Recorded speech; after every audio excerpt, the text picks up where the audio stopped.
Well, on that situation, there have been various promises by officials in several metros saying they'll go into hijacked buildings in places like Joburg and eThekwini and remove the people who are living there and remove the people who control those properties. Many buildings like this in our cities, but they've also been there for a long time. Cities have made this promise before. Miyelani Holeni is the Group Chief Advisor at the Ntiyiso Consulting Group. Miyelani, good afternoon to you. So many of these buildings are consuming electricity and water. They're not paying for it, or the money is going to criminals and not to the city. What impact does this have on the finances of our councils?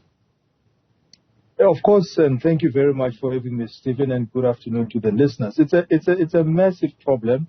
If we look at most city centers, especially in Gauteng and in other locations around the country, there's a decay that you see, obviously. And it means that those buildings, when they are taken over, they are connecting most of them illegally to the water, to electricity, and waste as well that has to be collected from there.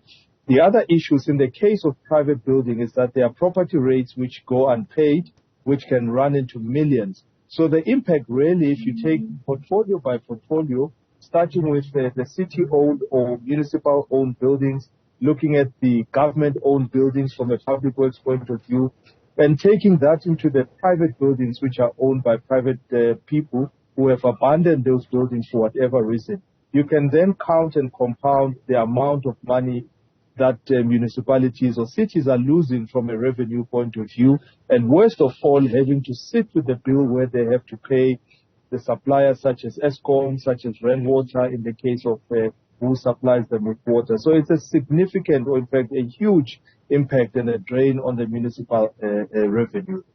Imagine what happens is if you have one hijacked building in a city block, the risk that the buildings next to that will be hijacked too must actually grow. In other words, it sort of spreads through a city if you're not careful. Would that be right?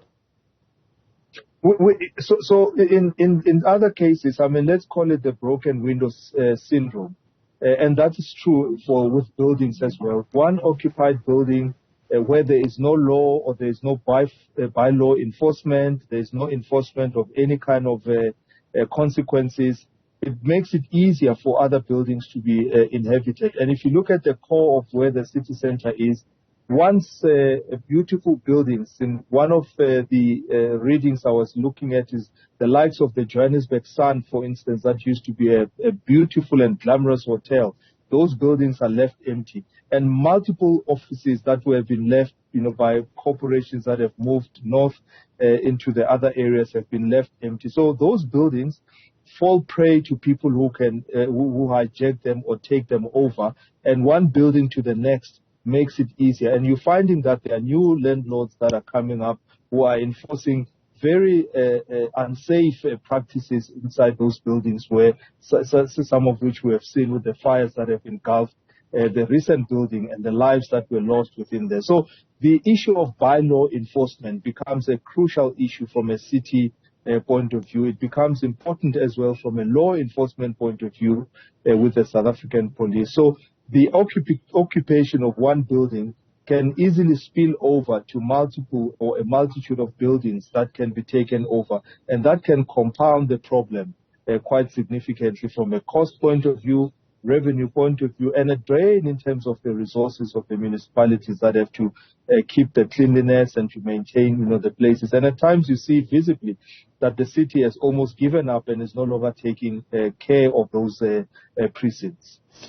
Councils have an obligation, as I understand it, to collect revenues. Their legal obligation to make sure that I must pay for the electricity that I consume. They're obviously failing in this. Now, it's a difficult problem. The cities have made these promises for years. They'll go and sort out hijacked buildings in Joburg. There's a big focus on it now, correctly so.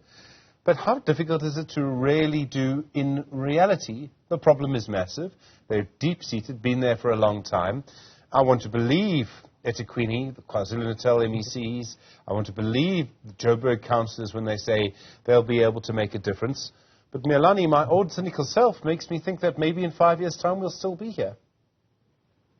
Stephen, we need to deal with the constitutional issues around the occupation, or at least the habitat which people find themselves in.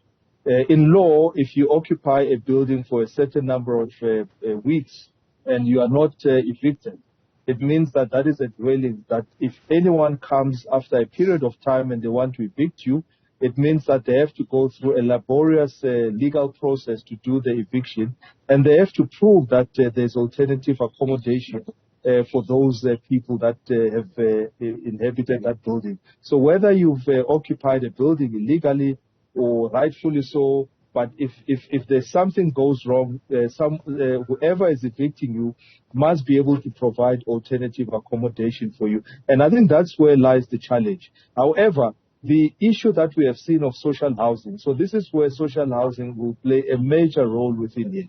So we have the social housing institutions such as Joshko in Joburg, Housing Swane, and a multitude of institutions. So instead of perhaps, just taking out and wanting to evict people, perhaps we need to look at how the investment goes into social housing so that those spaces that where people are being moved from are revamped and brought back into the market at very affordable rates which are not your necessarily market-related rates compared to the private accommodation. So that is the effort that needs to be poured in there.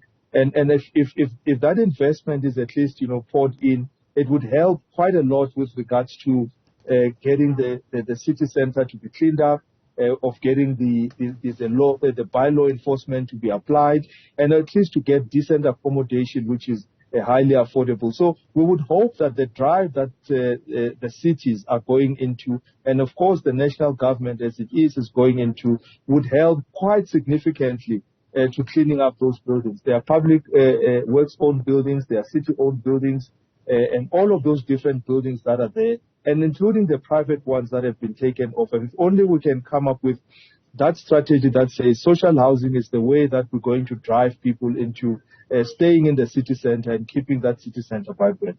Miyelani, Holeni, thank you. Group Chief Advisor at the Ntiyiso and Consulting Group. Really do appreciate the time.